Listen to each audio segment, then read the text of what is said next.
You learn a lot on these muck-filled back alley city streets, how to make a cool entrance, how to drive through a nighttime rain like a bootlegger, but they never teach you how to handle something as difficult as this. Ouch! Hey, everybody needs a hobby. So, you think you're some type of sleuth, huh? Well, I've just about wrapped this case up. How about you take a crack at it, hotshot?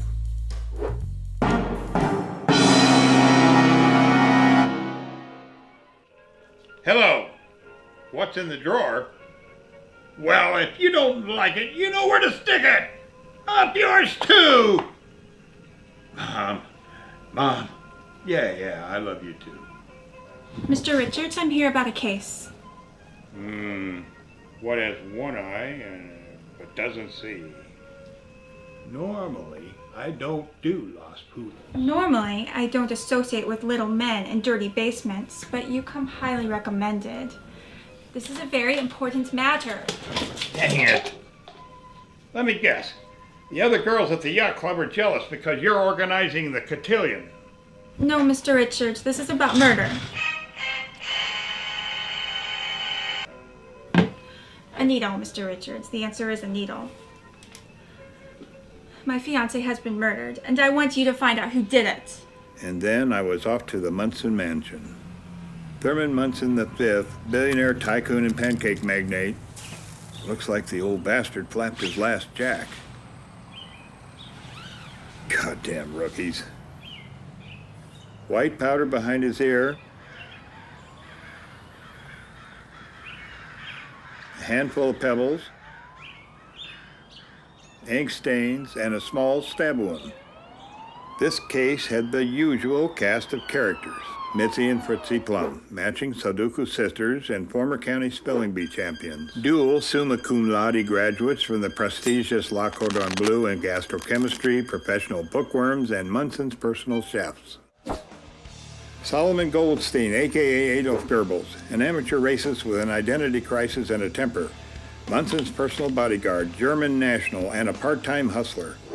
Woodrow Wiebols, the professor, dean of Asian studies at the university, aspiring Buddhist, environmental activist, and calligrapher. Merman Munson, the great-great-grandson and lone surviving heir poised to inherit the entire family fortune. Every suspect had the access, but who had the motivation, smart guy? He made us cook the same thing every day. All he wanted was bologna soup. Bologna, bologna, bologna. It's enough to drive someone bologna, but we didn't do it. Fritzy was with me all night. Mitzi was with me all night. He was a good man. He was a sweet man. He was a sweetie. He had a sweet car. Oh, yum yums. Spent the last 3 months in China studying under Master Wang Xian Wu, learning the touch of death, for defense only, of course. Why, I was so tired on the flight home, I just drank a glass of kombucha tea and went right to sleep. I love my grandpa.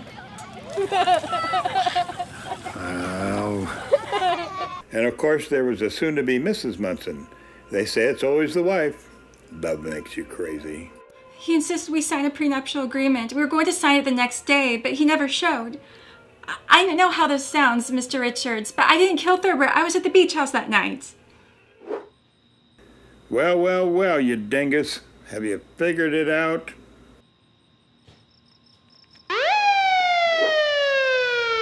Bologna, bologna, bologna. He never tasted the poison.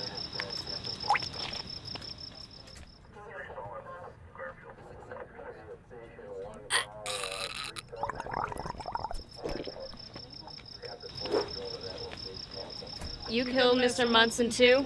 Bologna, right?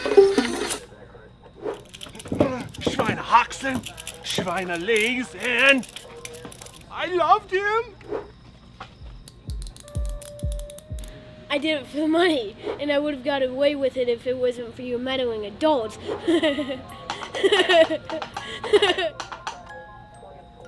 His factories are decimating the silkworm population in Shenzhen. He's the real murderer.